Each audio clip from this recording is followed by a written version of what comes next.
ఈరోజు ఒక పెద్ద డేట్ ఉంది మనకు. ఈరోజు ఆల్మోస్ట్ మోర్ దెన్ 100 ఇయర్ ఉన్న పాత చట్టం చేంజ్ అయింది. ఈ రోజు నుంచి కొత్త విధంగా, కొత్త విధి పరంగా, కొత్త చట్టం పరంగా కేసు నమోదు అవుతుంది. సో కొంత పబ్లిక్కి కూడా ఏమవుతుంది ఒక ఆలోచన ఉండొచ్చు. అదే కోసం ఈరోజు ఫస్ట్ డేట్, ఈ రోజు నుంచి లా స్టార్టింగ్ ఉంటే మనము అందరికీ ఒక ప్లాట్ఫామ్లో తీసుకురావడానికి ఈ ప్రోగ్రాం, ఈ సమావేశం ఏర్పాటు చేయడం జరిగింది. మీకు మనము ఎందుకు ట్రైనింగ్ చేశాము ఇది చెప్పడానికి మేము సిసిఆర్బి ఏసీపీకి ఎందుకు చెప్పాము.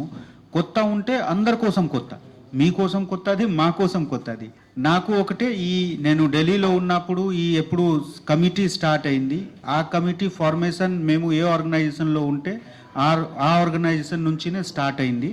మనకు మీ అందరికీ గుర్తుంటే మనకు ఒక పాత ఏడీజీ సార్ ఉండేవాళ్ళు, వాళ్ళు అక్కడ ఉన్నప్పుడు ఈ ప్రాసెస్ స్టార్ట్ అయింది. చాలా ఒక 4-5 ఇయర్ నుంచి డిస్కషన్ చేసి సుప్రీంకోర్టు జడ్జెస్ వరకు, రిటైర్డ్ జడ్జెస్ వరకు వాళ్ళు అందరు వచ్చి డిస్కషన్ చేసి తీసుకురావడం జరిగింది. సో ఇది చాలా మోడర్న్గా ఇది తయారు చేయడం జరిగింది. మోడర్న్ అంటే ఇంతకు ముందు ఉన్న చట్టంలో డిజిటల్ ట్రాన్స్ఫర్మేషన్ గురించి ఏం లేదు. ఎందుకు 1861లో టెక్నాలజీయే లేదు. సో మొత్తం టెక్నాలజీ డైమెన్షన్స్ ఈ 150 ఇయర్స్లో అంటే డెవలప్మెంట్ జరిగింది. ఈ డెవలప్మెంట్ పరంగా ఏ విధంగా క్రైమ్కి ఇంపాక్ట్ అవుతుంది, ఇన్వెస్టిగేషన్కి ఇంపాక్ట్ అవుతుంది, ఆ ఆలోచన చేసి ఇన్వెస్టిగేషన్కి ఏ విధంగా స్మూత్ చేయాలి. ఒక ఎగ్జాంపుల్, ఇంతకుముందు మనకు జడ్జెస్ దగ్గర ప్రొడ్యూస్ చేసుకోవడానికి ఉంటే ఫిజికల్గా తీసుకుపోవాలి. మేము కోవిడ్ టైంలో చూసాము, చాలామంది పెద్ద పెద్ద మీటింగ్స్ అంటే బోర్డ్ డిస్కషన్, ఎక్కడ కంపెనీ డివైడ్ అయింది, కంపెనీ మర్జర్ అయింది, అంత సీరియస్ ఉన్న విషయం కూడా ఆన్లైన్ డిస్కషన్ చేసి వాళ్ళు డిసైడ్ చేశారు.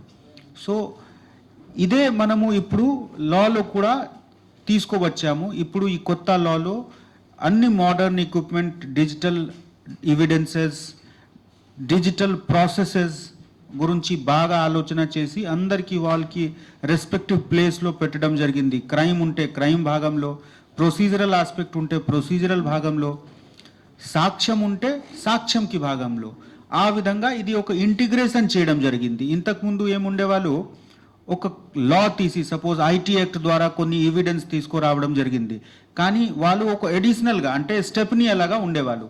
ఇప్పుడు మొత్తం ఒక బాడీగా IPC, CrPC, Indian Evidence Act ప్లేస్లో భారతీయ న్యాయ సంస్థ, తర్వాత బిఎన్ఎస్ఎస్, ఆ విధంగా భారతీయ సాక్ష్య, ఇది అన్నీ చెప్పి నేమ్ కూడా కొంచెం చేంజ్ అయింది. ఎందుకు ఇంతకుముందు ఈ పేరు పాత బ్రిటిషర్స్ ఇచ్చిన పేరు ఉండేవాళ్ళు. ఉద్దేశ్యం కూడా ఇండియా మీద ఏ విధంగా, అప్పుడు యునైటెడ్, అది మనము ఒక ఉపనివేశ్ అంటే ఒక వాళ్ళకి టెరిటరీ అలాగా ఉండేవాళ్ళు. మనకు ఇండిపెండెంట్ గవర్నమెంట్ కూడా లేదు. సో మనకు వాళ్ళు సిటిజన్ అలాగా చూడట్లేదు, అంటే సబ్జెక్ట్ అలాగా చూశారు. సో లా కూడా అదే విధంగా తయారు చేయడం జరిగింది. ఇప్పుడు అన్ని లాస్ మన సిటిజన్ గురించి ఇది లా ఉంది, మాకు రైట్స్ ఉంది, ఆ రైట్స్కి పరిరక్షణ గురించి లా ఉంది, మాకు మానిటర్ చేసుకోవడానికి అంటే సిటిజన్స్కి కంట్రోల్ చేసుకోవడానికి, ఇబ్బంది పెట్టుకోవడానికి ఇంతకు ముందు ఉండేవాళ్ళు లాకి అంటే ఆబ్జెక్టివ్ చేంజ్ చేసి ఇప్పుడు how come we can help the citizen, ఏ విధంగా మనము సిటిజన్కి సహాయం చేయాలి. అదే విధంగా చేంజ్ అయిన పరిస్థితిలో టెక్నాలజికల్ డెవలప్మెంట్ ఉంది, సోషల్ చేంజెస్ ఉంది.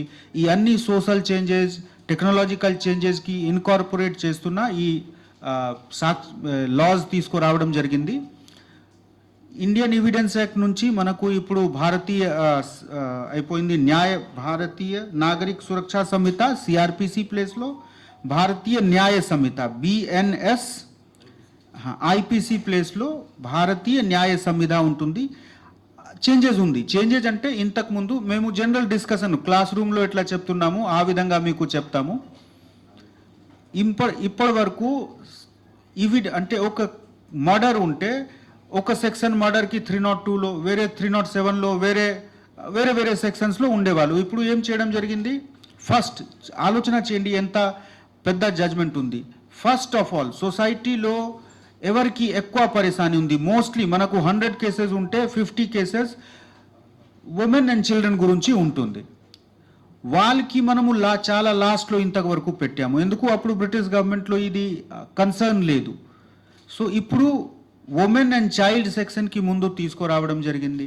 సో దట్ ఎప్పుడు కూడా మేము బుక్ ఓపెన్ చేసినా జనరల్గా బుక్ ఓపెన్ చేస్తే ఫస్ట్ ఏం కనిపిస్తే వాళ్ళకినే ఎక్కువ వాల్యూ ఉంటుంది. సీట్లో ఎవరు ముందు కూర్చున్నా వాళ్ళకి ఎక్కువ అటెన్షన్ ఉంటుంది, వెనుక వాళ్ళకి తక్కువ. అంటే అట్లా ప్రాక్టీస్గా లేదు, బట్ మన అటెన్షన్ ఉంటుంది.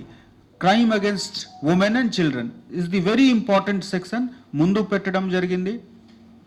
ఆ విధంగానే సెక్షన్ పరంగా అంటే ఒక particular crime against the state ఉంటే, క్రైమ్ అగేన్స్ట్ ది బాడీ ఉంటే అందరు క్రైమ్కి ఒకే చోట్ల తీసుకురావడం జరిగింది.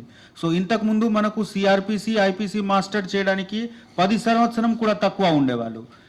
ఇప్పుడు లింకేజ్ ఈజీ ఉంటుంది.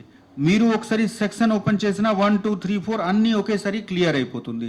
మా రిక్వెస్ట్ ఉంది, మేము కూడా ఒక బుక్లెట్ అలాగా ఇప్పుడు ఒక చిన్న 3 పేజ్కి ఇచ్చాము, బట్ అవసరం ఉంటే మీ గురించి మేము సెపరేట్ క్లాస్ కూడా కండక్ట్ చేస్తాము. సో దట్ మీరు రాసిన ఎందుకు మీరు ఏం రాస్తే పబ్లిక్కి అదే తెలిసిపోతుంది. సో మీకు కరెక్ట్ అవగాహన గురించి సపోజ్ ఒక సెక్షన్ ఉంటే ఈ సెక్షన్ పాత ఈ విధంగా ఉండేవాళ్ళు ఇప్పుడు ఎట్లా చేంజ్ అవుతుంది, కొంత విషయం ఇప్పుడు కూడా ఆలోచనలో ఉంది. ఆలోచన అంటే ఒక కొత్త ఇల్లు కట్టినా అన్ని సిస్టమ్ ఒకేసారి ఫంక్షనల్ అయిపోతుంది అట్లా లేదు. బేసిక్ స్ట్రక్చర్ వచ్చింది, ఎలక్ట్రిసిటీ, లైట్స్, ఆ విధంగానే ఈ చట్టం మనకు వచ్చింది. కొన్ని ఎస్ఓపీస్ కూడా అన్ని స్టేట్ పోలీస్ ద్వారా వాళ్ళకి ఈ గైడెన్స్ పరంగా ఏ విధంగా ఎస్ఓపీస్ ఉండాలి, చాలా ఎస్ఓపీస్ 35 ఎస్ఓపీస్ కూడా మన తెలంగాణ స్టేట్ పోలీస్ ద్వారా ఇవ్వడం జరిగింది. మిగిలిన కూడా ఎక్కడ కూడా డౌట్ ఉంటే ప్రతిరోజు మనము ఒక మీటింగ్ పెడతాము, డిస్కషన్ చేసి ఈ కేసులో ఈ సబ్జెక్ట్ ఉంది, ఒకవేళ మన కింద సిబ్బందికి డౌట్ ఉంటే మనము వాళ్ళకి కన్సల్టేషన్ ఇస్తాము. స్టేట్ లెవెల్లో కూడా ఒక హెల్ప్ లైన్ అలాగా డెవలప్ చేయడం జరిగింది, ఏర్పాటు చేయడం జరిగింది. అక్కడ కూడా మనము ఫార్వర్డ్ చేసుకోవచ్చు వాళ్ళకి పెటిషన్స్ అంటే వాళ్ళకి డౌట్స్ ఉంటే. సో చాలా మంచి అరేంజ్మెంట్. ఎస్పెషలీ తెలంగాణ పోలీస్ మొదటి నుంచి టెక్నాలజీ వాడుకోవడానికి ముందు ఉండేవాళ్ళు. మొత్తం స్టేట్లో అన్ని స్టేట్స్ చూస్తే తెలంగాణ ఎప్పుడు కూడా టాప్లో ఉండేవాళ్ళు. ఇప్పుడు మనకు మళ్ళీ ఈ చేంజ్లో కూడా మనము టాప్లో ఉండాలి. ఆ ఉద్దేశంతో ఒక 2-3 మంత్స్ నుంచి చాలా ఎక్సర్సైజ్ చేసి ట్రైనింగ్, మాకు కూడా ట్రైనింగ్ అయింది. అందరు ఐపీఎస్ ఆఫీసర్స్కి ఒక రోజు తెలంగాణ పోలీస్ అకాడమీలో ట్రైనింగ్ ఇవ్వడం జరిగింది. మనము చాలా డిస్కషన్ చేశాము, అన్ని సబ్జెక్ట్స్కి డివైడ్ చేసి, అంటే అరెస్ట్, ఎఫ్ఐఆర్, సర్చ్, సీజర్, ఆ విధంగా మనకు 8 టాపిక్స్ ఇవ్వడం జరిగింది. మన గ్రూప్గా డిస్కస్ చేసి ఏ విషయం ఉండొచ్చు, ఏ విషయంలో ఎట్లా హ్యాండిల్ చేయాలి, ఇప్పుడు కొత్త చట్టం పరంగా మనకు ఏ సెక్షన్ వాడుకోవాలి, ఈ వాడుకుంటే ఏం విషయం ఉంటుంది, ఈ అన్ని డిస్కషన్ మొత్తం ఒక రోజు వరకు చేయడం జరిగింది. చాలా మంచి మనకు కూడా అవగాహన వచ్చింది.